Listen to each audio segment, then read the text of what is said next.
दरख्त रानी। पुराने जमाने में किसी गांव में एक बूढ़ा आदमी रहता था। उसकी शादी को 20 साल हो गए थे, पर वो औलाद की दौलत से महरूम था। भगवान की कृपा से बूढ़े की औरत का पांव भारी था।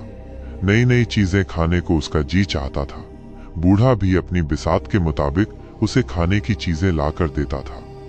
एक रोज बूढ़े की बीवी को खट्टे मीठे बेर खाने की बहुत ख्वाहिश हुई। गर्मी के मौसम में बेर कहाँ मिलते हैं, फिर भी बूढ़ा बेरों की तलाश में जंगलों में भटकता रहा।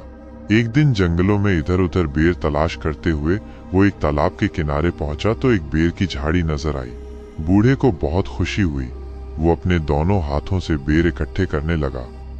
अभी झोली भर बेर ही तोड़े थे कि एक आदमखोर मगरमच्छ ने अपना बड़ा सा मुंह पानी से ऊपर निकाला और जोर से सांस खींची। उसके सांस लेने से एक जोरदार आंधी चली और बूढ़ा कमजोरी की वजह से अपने को न संभाल पाया और तालाब में आ गिरा। बूढ़ा अपने को संभालते हुए किनारे तक पहुंचना ही चाहता था कि मगरमच्छ ने इसके पांव ही पकड़ लिए। बूढ़ा उससे कहने लगा, भाई, खट्टे मीठे बेरों की तलाश में मेरे पांव घिस गए और फिर जब बेर मिले तो मेरे रास्ते में तू रोड़ा बनता है। तेरी ये मक्कारी मुझ पर कोई असर नहीं करेगी। बहुत दिनों से इंसान का गोश्त खाने को नहीं मिला। तेरी करारी हड्डियों को चबाने में मुझे बहुत मजा आएगा। आज मैं तुझे खाऊंगा। मगरमच्छ ने लार टपकाते हुए कहा, मुझे तू क्यों खाएगा?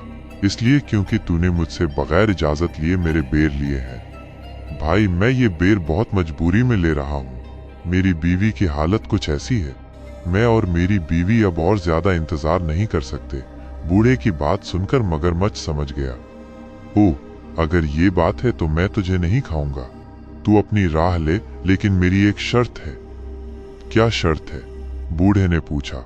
अगर लड़का होगा तो तेरा और लड़की हुई तो मेरी।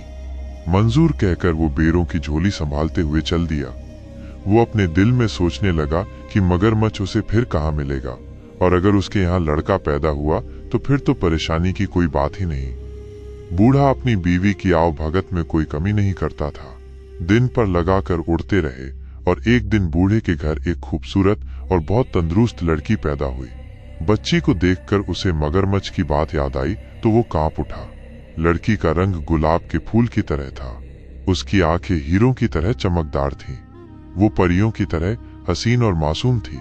ऐसी मन्नतों और मुरादों की लड़की मगरमच्छ के पेट में जाए ये सोचकर बूढ़ा दुख से कांपने लगा। उसने सोचा कि अब वो कभी तालाब के किनारे नहीं जाएगा। बारिश का मौसम आया और नदी में बाढ़ आ गई। मगरमच्छ पानी में बहकर तालाब से निकलकर खेत में आ गया। अब उसे आसानी से शिकार मिलने लगा। एक दिन बूढ़ा खेत से सब्जी तोड़कर ला रहा था तो रास्ते में मगरमच्छ ने उसे रोककर सवाल किया, क्यों बे बूढ़े, मुझसे छुपता क्यों है? तू मुझसे छुपकर कहाँ भागेगा? सीधी तरह बता, तेरे यहाँ लड़की हुई या लड़का? लड़की हुई है, बूढ़े ने सहमी हुई आवाज में कहा। तो फिर वो मेरी है। मेरी अमानत को अब तक तूने अपने पास क्यों रखा है? क्या तू अमानत में खयानत करना चाहता है? इतनी छोटी बच्ची को तुझे कैसे दे दूं? बूढ़े ने कहा, 14 साल पहले तूने मुझसे वादा किया था। क्या वो अब भी बच्ची है? तू बाप की नजर से देखता है, वो अगर बूढ़ी भी हो जाएगी तब भी वो बच्ची ही रहेगी। तू मुझे अब और बेवकूफ नहीं बना सकता। मैं तुझे चैन से रहने नहीं दूंगा। अगर तूने लड़की को कल ही लाकर मुझे नहीं दिया तो मैं तुम तीनों को एक एक कर खत्म कर दूंगा। मगरमच्छ ने कहा, वो मेरी बेटी है। अपना खून तुझे मैं कैसे दे दूं? लोग क्या कहेंगे? बूढ़े ने सवाल किया। लोग क्या कहेंगे वो मैं नहीं जानता। तू क्या कहता है? वादा खिलाफी करना चाहता है? मगरमच्छ ने गुस्से से चिल्लाकर कहा। नहीं नहीं, ये बात नहीं है। मैं चाहता हूं कि मेरी बेटी को इस बात का पता न चले। और बूढ़ा कहते कहते रुक गया। तू क्या चाहता है, बोल। मगरमच्छ ने कहा, मेरी लड़की को कमल का फूल बहुत पसंद है। तू अपनी पीठ पर एक कमल का फूल रखकर तालाब के अंदर पानी के नीचे बैठे रहना। जब लड़की खुशी से इसे लेने जाएगी तो इसे तू ले जाना। मगरमच्छ को ये तरकीब पसंद आई। दूसरे दिन जब बूढ़े ने अपनी बीवी को बताया तो लड़की की माँ परेशान हो गई। वो अपने आप को कोस रही थी कि क्यों उसने बेर खाने की ख्वाहिश की। आज उसकी बेटी मौत के मुंह में जा रही थी। भगवान उसे मौत क्यों नहीं देता? उसका दिल रो रहा था, लेकिन वो लड़की से कह रही थी, बेटी, कितने दिन हुए नानी के घर तू नहीं गई। वो तुझे याद कर रही है। तू आज अपने बाप के साथ नानी के घर जाएगी। 2 दिन रहकर वापस आ जाना। ननिहाल जाने की बात सुनकर बेटी को खुशी हुई। उसके लिए मामू का घर जन्नत से कुछ कम नहीं था। वहां की हर चीज उसे पसंद थी। वहां का चांद खूबसूरत था, वहां के फूल खूबसूरत और फल रसीले थे। नानी के घर जाने की खबर सुनकर वो खुशी से नए कपड़े पहनकर तैयार हो गई थी। बूढ़ा उसे लेकर जंगल और नाले पार करता हुआ उस तालाब के किनारे पहुंचा और बेटी को तालाब के किनारे बैठाकर बोला, बेटी, तू यहाँ बैठी रह, मैं अभी आया। बूढ़ा चला गया लेकिन वापस नहीं आया। उधर बेटी को एक बेहद खूबसूरत कमल का फूल नजर आया। वो सोचने लगी कि इतना खूबसूरत कमल तालाब के बिल्कुल किनारे खिला है, लेकिन उसे अभी तक किसी ने हाथ नहीं लगाया। हो सकता है किसी की नजर उस पर न पड़ी हो। बूढ़े की बेटी धीरे से पानी के अंदर गई। कमल के फूल की तरफ हाथ बढ़ाते ही कमल थोड़ा आगे खिसक गया। लड़की डरकर अपने बाप को पुकारने लगी, घुटने पानी हुआ है बाबा, कमल खिसकता जाता है। वो फिर आगे बढ़ने लगी, कमल फिर से खिसक गया। लड़की चीखकर अपने बाप को पुकारने लगी, छाती पानी हुआ है बाबा, कमल खिसकता जाता है। बाप वहां होता तो जवाब देता। उसे डर लग रहा था। वो सोच रही थी कि वापस चली जाए। उसी वक्त बड़ी बड़ी लाल आंखों वाला मगरमच्छ मुंह खोले पानी की सतह पर दिखाई दिया। बूढ़े की बेटी मगरमच्छ को सामने देखकर घबरा गई और चीखने लगी, लेकिन उसकी चीख जंगल में गूंज कर रह गई। पर उसका बाप वापस नहीं आया। मगरमच्छ उसको अपने बड़े बड़े पंजों में पकड़कर तालाब के दूसरे किनारे एक गुफा के अंदर ले गया और वहां लड़की को छोड़कर वापस आ गया। लड़की की मासूमियत और खूबसूरती को देखकर उसे खाने का इरादा इस वक्त उसने छोड़ दिया। रागीर जो तालाब में नहाने या पानी पीने आते थे, उन्हें वो पेट भरकर खाता और उस आदमी के पास खाने का जो सामान होता उसे लाकर इस लड़की को देता। लड़की इस गुफा में पड़ी रहती, पर मगरमच्छ के डर से वो कुछ बोलती नहीं थी। इस तरह दिन गुजरते गए। चारों तरफ इस तालाब का मगरमच्छ आदमखोर के नाम से मशहूर हो गया था। डर के मारे कोई रागीर इस तालाब की तरफ नहीं आता था। मगरमच्छ भूख से बेकरार होने लगा। उसने तालाब की बड़ी बड़ी मछलियों को खाकर खत्म कर दिया। अब वो भूख के मारे मरने लगा। जंगल की गाय, बकरी, भेड़ भी वो भूख की शिद्दत में खा गया। अब उसके डर से वहां कोई जानवर भी पानी पीने नहीं आता था। जब उसे जोर की भूख सताने लगी तो वो बूढ़े की बेटी के करीब आकर उसे अपनी लाल और ललचाई आंखों से घूरने लगा। बूढ़े की बेटी समझ गई कि अब उसकी बारी थी, लेकिन मगरमच्छ ने उसे उस दिन नहीं खाया। सोचने लगा कि अब उसके दांतों में धार नहीं थी। उन्हें लुहार से तेज कराने के बाद उस लड़की को खाएगा। ये सोचकर वो लुहार के पास चला गया। इधर बूढ़े की बेटी अपनी जान बचाने की तरकीब सोचने लगी।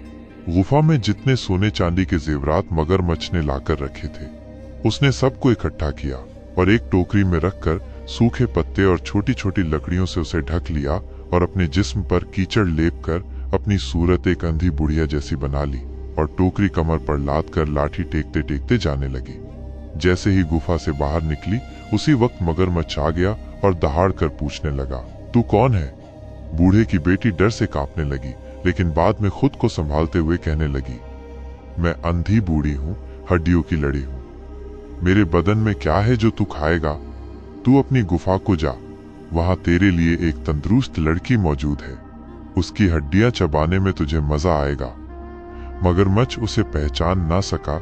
उसके मुंह में इंसानी गोश्त के मजे को सोचकर पानी आ गया और वो तेजी से गुफा के अंदर चला गया।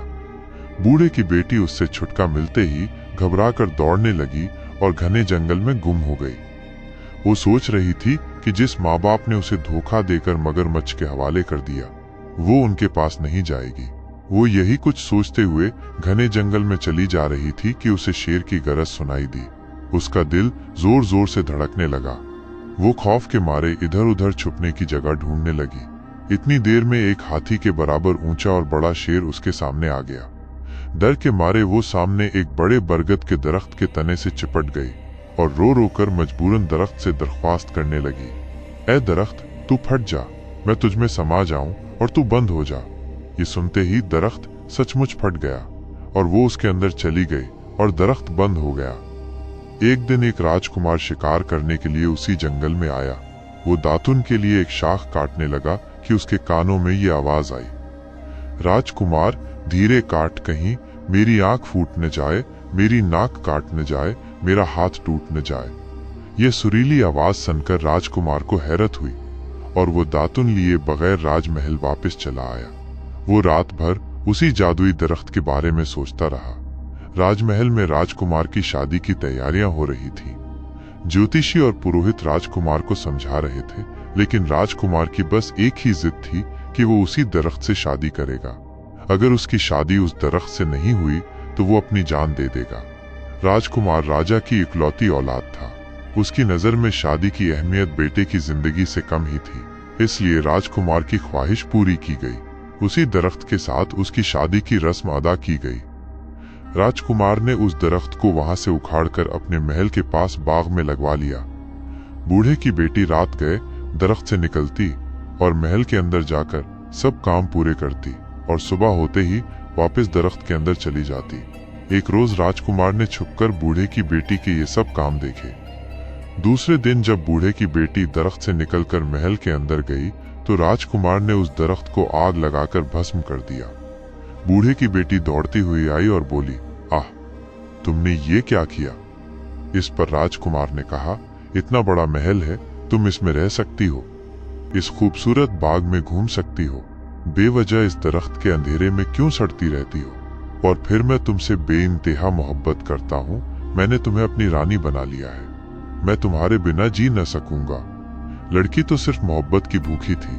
लड़की को लगा कि जैसे सारे जहां की खुशी उसे मिल गई हो। उस दिन के बाद दोनों राजमहल में हंसी खुशी रहने लगे।